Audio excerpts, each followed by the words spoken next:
चे मुद्दे चर्चेत होते। तीनही जिल्ह्यांना आगामी काळामध्ये विकसित बनण्यासाठी कोणकोणत्या विषयांवर लक्ष देणं गरजेचं आहे याविषयी उद्योजकांनी आपली मते मांडली। शेती, औद्योगिक, कला आणि सांस्कृतिक क्षेत्रामध्ये येणाऱ्या अडचणींच्या मुद्द्यावर या बैठकीत लक्ष केंद्रित करण्यात आलं। तीनही जिल्ह्यांची कनेक्टिव्हिटी वाढवणं या डेव्हलपमेंट कॉरिडॉरचा हेतू आहे।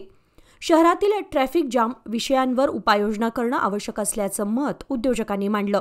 येणाऱ्या काळामध्ये तीनही जिल्ह्याच्या विकासासाठी फक्त सत्ताधारीच नाही तर सर्वांनी एकत्र येऊन काम करणं गरजेचं आहे, यावर या बैठकीत विषय देखील उपस्थित करण्यात आला। काँग्रेस नेते आमदार सतेज पाटील यांच्यासह उद्योजक आणि कला क्षेत्रातील व्यक्ती या बैठकीसाठी उपस्थित होते। पुणे, सोलापूर, तुळजापूर आणि तुम्हाला जमत नाही का? काय किती किती आहे? तुम्हाला काय इथे काय कशाला नेमले? 625 शब्द जायला माहित होणार नसून तुम्हाला इथे नेमले कशाला? तुमची मुदत संपली ना? का संपली मुदत तुमची? तुम्ही काय गृहीत धरून निघाला आम्हाला? कसल्या अडचणी आल्या तुम्हाला? कसल्या अडचणी? लोक मरायला पडायला खड्ड्यातली काय सांगताय? अडचणी आल्या म्हणून काय अडचणी आहे त्यांच्यावर मला जरा सांगा। अडचणी तुम्ही सांगायला पाहिजे, सॉल्व्ह करायला पाहिजे। प्रशासन काय अडचण आहे? बोला ना, तुमची अडचण काय आहे? 2-3 रस्त्याचाच प्रॉब्लेम आहे, बाकी सगळे जण आमचे फक्त 10% कामं राहिले। कुठल्या रस्त्याला तुम्हाला अडचणी आहे सांगा मला, काय अडचणी आहेत? आता ते रसिका हॉटेल ते जाधववाडीचे पुन्हा काय झालं त्याला? लोक करू देत नाही। कोण लोक करू देत नाही? लोक काय बोलत नाही? काय म्हणणार तुमची? विषय आहे कशा करता? तुम्ही काय केलं मग? किती दिवस झालं तुम्ही तुम्हाला वकील नाही माफल केला? जेव्हा करून घ्यायला येत नाही पटकन? काय मला म्हणा, काय अडचण आहे?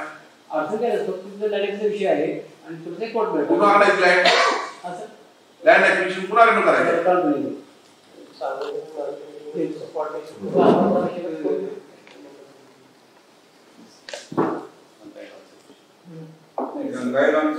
मी स्वतः गव्हर्नमेंट नव्हतं तेव्हा स्वतः मार्किंग करून बरोबर आहे तुम्हाला रस्त्याची अलाईन दिली होती। फक्त प्रश्न कुठला होता? एंट्रीचा प्रश्न होता, तो सोडून तुम्हाला बाकीची सगळा स्ट्रीट आपण केलेलं आहे। तो माती काम केलेलं आहे, नुसतं दाखवत नंतर जे नुसतं मातीवरती झालं काहीच केलं। सुरुवातीचं 17 टक्केधारकांना आपण टीडीआरच्या मुबद्दल देतो, सामान्यच्या फाईल जमा करून घेतलेल्या आहे आणि त्यांच्याकडून कन्सेप्ट घेतो की बाबा रस्ता चालू करायला मंजूर आहे का? तो ही काय प्रक्रियाला काय तातडीने करून घ्या ना। काय तुमच्याकडून चालू होणं गरजेचं आहे। रस्ते होणं गरजेचं आहे का नाही?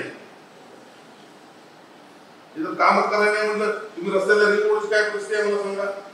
तुम्ही ताब्यातच घेत नाही काय? ब्ल्यू लाईन मध्ये टीडीआर देता येत नाही आज काय? इथं येऊन जर राज्याचा इकॉनॉमिक आता हे आमचे नाही परदेशी साहेब सीएम साहेबांचे आर्थिक सल्लागार तुम्ही सांगताय आज मी पुणे महापालिकेमध्ये तुम्हाला टीडीआर जर लोक रस्ते जागा देत असतील तर लगेच घ्या, तरी तुम्ही करत नाही 2-2 वर्ष कामे। ब्ल्यू लाईन मध्ये तुम्ही टीडीआर देत नाही लोकांना, रस्ते कसे होणार?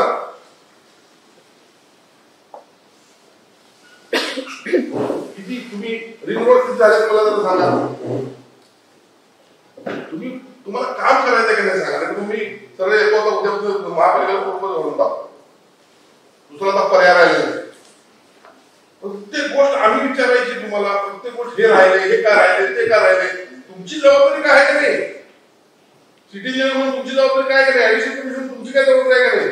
या विभागीय अधिकाऱ्यांची जबाबदारी आहे का नाही? यांच्या विभागामध्ये कुठले रिंग रोड येतात, कुठली इतर रस्ते आहेत, कुठल्या प्रोजेक्टचे रस्ते आहेत, यांनी काय केलं कोण विचारणार? एवढं काय गृहीत करून चालला का तुम्ही?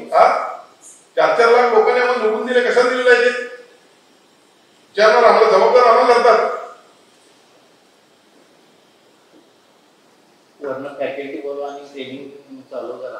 काय माहिती आहे इथं मांडणी नसल्यामुळे मांडणीच नाही आपल्याला काय झालं पाहिजे याची बाहेरच मांडणी एक विषय नाही आहे, एक विषय मला नको आहे। ओव्हरऑल कोल्हापूर शहरात ही दुर्दशा रस्त्याची, रस्त्याची दुर्दशा आणि तुम्हाला सांगतो झिरो प्लॅनिंग काम चालू आहे।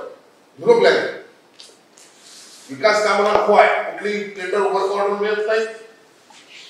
आणि लोकांनी काम आम्ही निधी जो आणलेला आहे कशाकरता आणलेला आहे? आता त्या फाउंटनचं तुम्ही वर्क ऑर्डर वर्ष झाला आहे, काय म्हणकडे आहे हो? मला सांगा बरं, काय म्हणकडे आहे? 5 कोटी रुपये फाउंटन बोललो एवढं तुला आजपासून हिंमत होती काय आले पैसे? 5 कोटी रुपये मंजूर झाले. आज जर नवरात्राच्या काळात झाला असं पर्यटकांची गर्दीच्या बघायला वाढली असती. काय म्हणकडे काम होत का नाही? त्यामध्ये राजकारण काय चाललंय का? काय म्हणकडे मी जबाबदार झाला हिंमतला तुम्ही सोडणार नाही तुम्हाला मी सांगतो. बरंच झालं पोट करून सगळं. 5 कोटी शासनाचे 15 सप्टेंबरला येऊन पडलेले. आज तारीख किती आहे? 28 सप्टेंबर 27 सप्टेंबर. 1 वर्ष आणि 12 दिवस झाले. का व्याज पाहिजे का महापालिकेला पैशाचं? म्हणून करत नाही का? काय कारण ते मला कळून दे.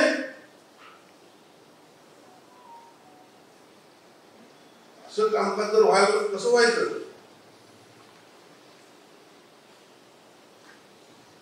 बघा 8 तारखेला डीसीएम साहेब इकडे येणार आहेत. आम्हाला तक्रार करावी लागते. मी स्पष्ट सांगतो की कोण काम करत नाही. डीसीएम साहेब अधिकारी लोकप्रतिनिधी आमची तुमची बैठक घेणार, त्याला आम्हाला सांगावं लागेल यात सुधारणा झाला 4-5 दिवसात. आजपर्यंत आपली माणसं आहेत, आम्ही ठीक आहे. बऱ्याच वेळा आम्ही सगळं बघून घेतो. पण आता ही स्टेज आता या स्टेजला आपण सिरियस झालो नाही तर महापालिका नव्हे मोठं बघतोय आपण खेळ. लोकांना माफ करणार नाहीत आपल्याला. यामध्ये कुठल्याही गोष्टी तुम्हाला काही सिस्टीम लावावं लागेल, प्लॅनिंग करावं लागेल. ट्रॅफिकचा असेल, रस्त्याचा असेल, पाणी काय आहे. सणाला बायकांना घागरी घेऊन तुम्हाला बसायला लागला नाही कोपऱ्यावर. पेटामध्ये आम्हाला 70-80% मतदान केलं लोकांनी. काय करून देणार आहे आम्ही? कशा करता येईल? काय करतो तुमचा पाणीपुरवठा अधिकारी? कुठलाही विभाग सक्षमपणे काम करत नाही. नवीन आता ते 2 आपण कंपन्या नेमलेल्या आहेत ड्रेनेजच्या कामाला. काय झालं त्याचं? 400 कोटी निधी आम्ही दिला तुम्हाला अमृत बंद. काय झालं त्याचं?